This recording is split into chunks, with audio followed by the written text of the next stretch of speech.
Hi, everyone. Thank you for tuning in to Geek Colorado today. On today's episode, we have a special guest, local author. Jim Henderson is with us. How are you doing today?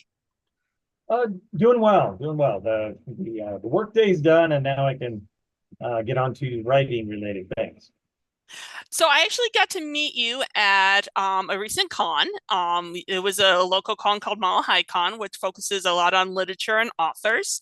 And how many years have you been doing that con? I think I've been going to that one about 4 years, perhaps. And then there's another one here in Colorado Springs, co-signed that I've been going to about the same time. Okay. So one of the things that I notice when I go to cons is I'm always nervous to actually stop by tables and booths and actually talk to whoever's there, doing their wares, be it, in the vendor hall, authors or anything. So I'm kind of like the introvert extrovert. I know it's kind of weird with me doing this show, saying that I'm an introvert or I have introverted tendencies, but for me, sometimes it's really intimidating. How does it feel being on the other side of the table? Um, well, it's I guess kind of a couple parts to that. One is when you have a table like that, you are kind of trying to sell your wares or at least generate interest in your books. But it's one of the things that I have found about the cons is, while of course there's the hope of selling books or growing interest in the books, it's talking to the other authors, um, most especially those around you at the next table or nearby, or and then also at the panels, talking to them and just hearing their stories of challenges they've had or different ideas they've had that I can consider incorporating in my work and or just other great ideas. So that hobnobbing with other authors is the best part. Yep. And then you were talking about how you just got off of work, so now you can get to your writing. I know a lot of people have to have multiple streams of revenue and stuff, but how did you get into writing? Actually, that was a guy at work kind of piqued my interest in it. We were just talking before one of the daily meetings started one day, and he mentioned that he was an author, and he mentioned that he was doing the NaNoWriMo challenge. And of course, I had no idea what it was. I had never heard of it. The National Novel Writing Month Challenge. It was early in November, like about the 8th of November, maybe, or 5th. And he said, yeah, so the goal is to, in November, write the better part of a novel, 50,000 words. And that's the goal.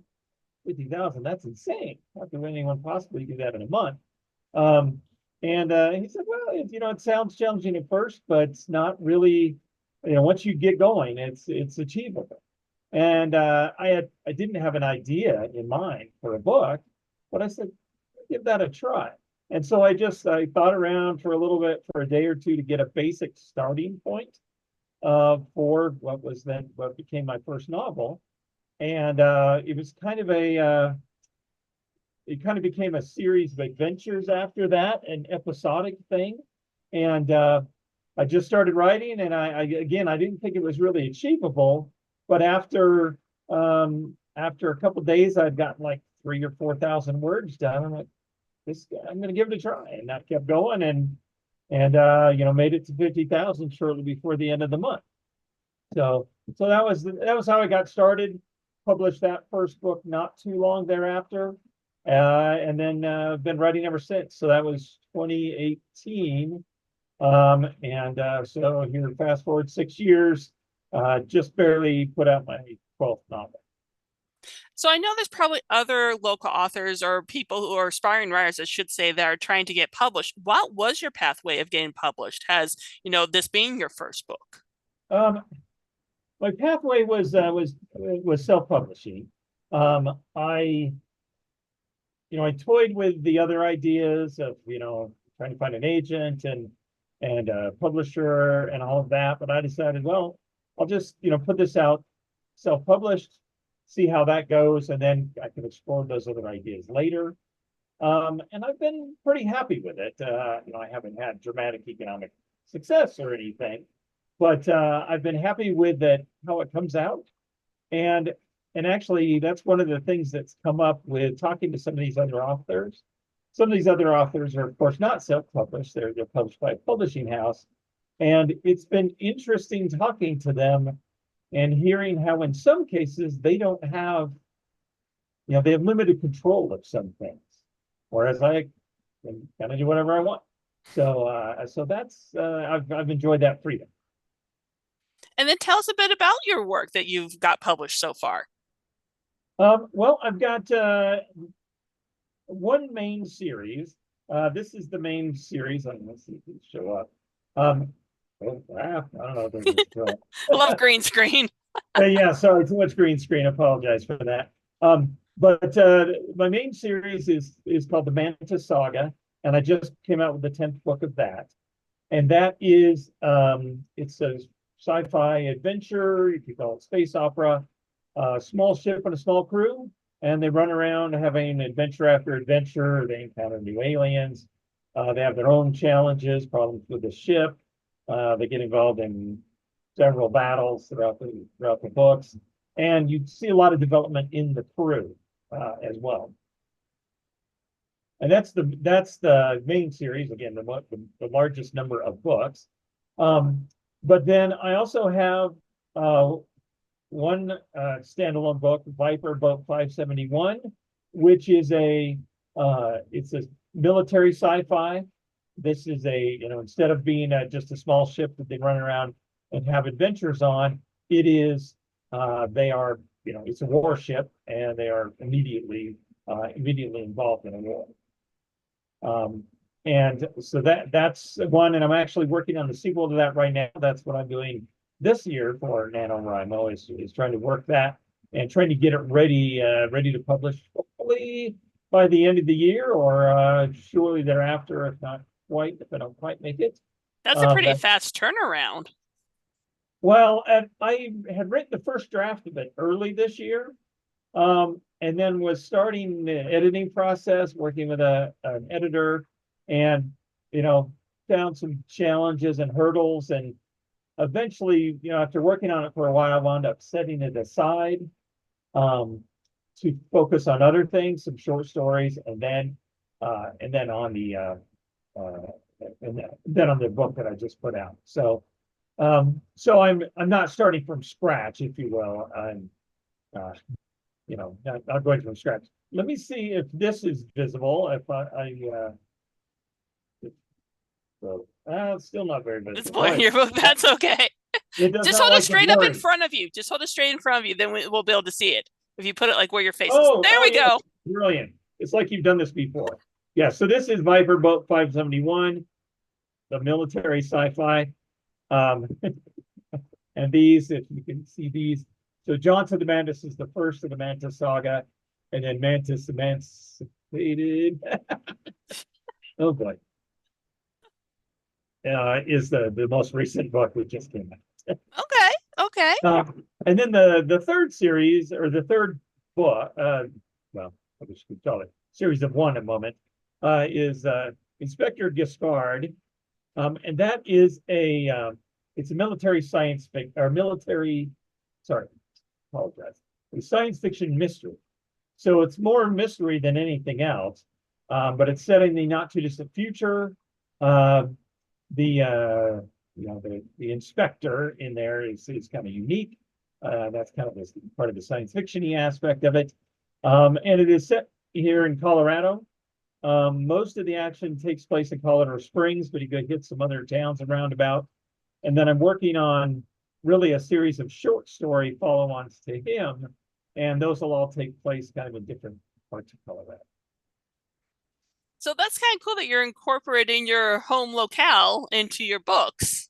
Yeah, when I started working on that series, I saw that as a good idea, good way to kind of explore the state while writing.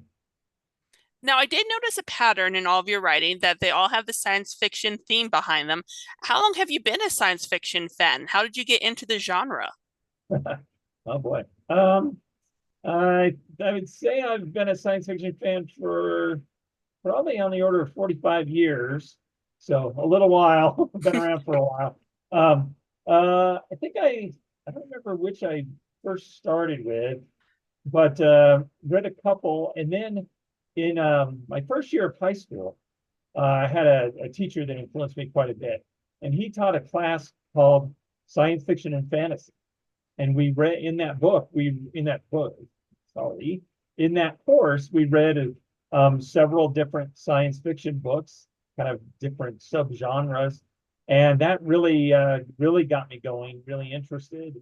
I read a bunch of those, and then I took a bunch of other classes with him, and he had a library of just science fiction fantasy books in his back behind his classroom, and checked out a whole bunch of those. But that really got me interested. Of course, was also interested in some sci-fi movies, sci-fi TV, but yeah, kind of in all forms. Also, some various science fiction games over the years.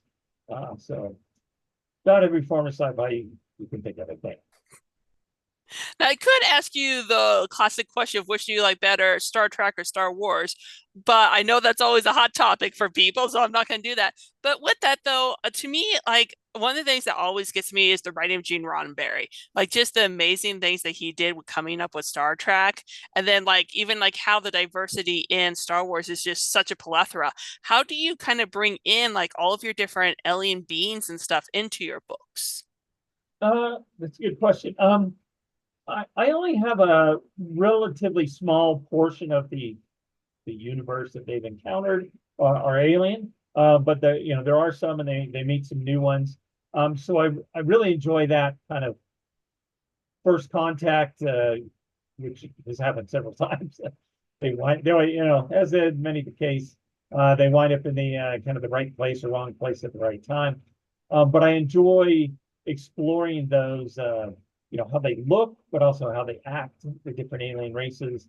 And one of the biggest others, if you will, in especially in the Mantis saga, but to some degree in Inspector Giskard as well, is robots. I have a lot of robots, a lot of AI, and they're basically a different species. So exploring how they change and evolve and how they're different from people. So, how do you And feel about AI in our society since you're talking about AI and robots, since it's growing right now? How are you feeling about it? uh, pretty good. I'm not one of the I don't consider myself one of the alarmists that Skynet's going to take over any time, kind of thing. I One of my favorite authors is Asimov, and of course he wrote a lot of robot Hmm. stories. And one of the things that he that keeps coming up in his stories is there's kind of this what he calls the Frankenstein complex, where these people are alarmists. They think inevitably these robots are going to take over and kill us or whatever. And he in his stories the protagonists typically fight that perspective. And I guess I grew up in kind of inculcated that in my thinking that and then I am a computer science person by study and by trade. Um, so I've worked some with it, and I don't see any reason. Certainly it can be misused. That's a given, but I don't see any reason that we will automatically lose control of it in a way that it will destroy us or anything like that. But Cool. it does warrant caution in how we do. And then, if people do want to find your books, where can they find you on social media and where can they pick up your books? Well, all the books are available on Amazon. Um, all are available for Kindle. Almost all are available for paperback. There's one or two short novellas that just kind of weren't worth printing as a paperback just because the limited number of pages. So they're all out there on Amazon, just under Jim Henderson. Of course, that's a fairly common name. But you can search for Mantis Saga, search for Inspector Giskard, and search for Viper Belt 571. The I've got three books, well, two books and a novella available on Audible as well. I told they're also available through iTunes, but I haven't used that enough to verify that I can get there. But there's a few available on Audible.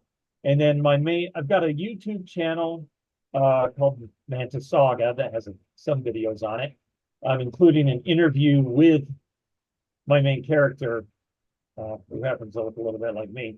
That occurs in one of the short novellas. And finally, Mantis Mantis Saga.space is my main website. Cool beans. Well, thank you very much for taking your time to meet with us today. And as always, everyone, definitely feel free to check out our author and also like and follow us. So thanks. Thank you so much for your time.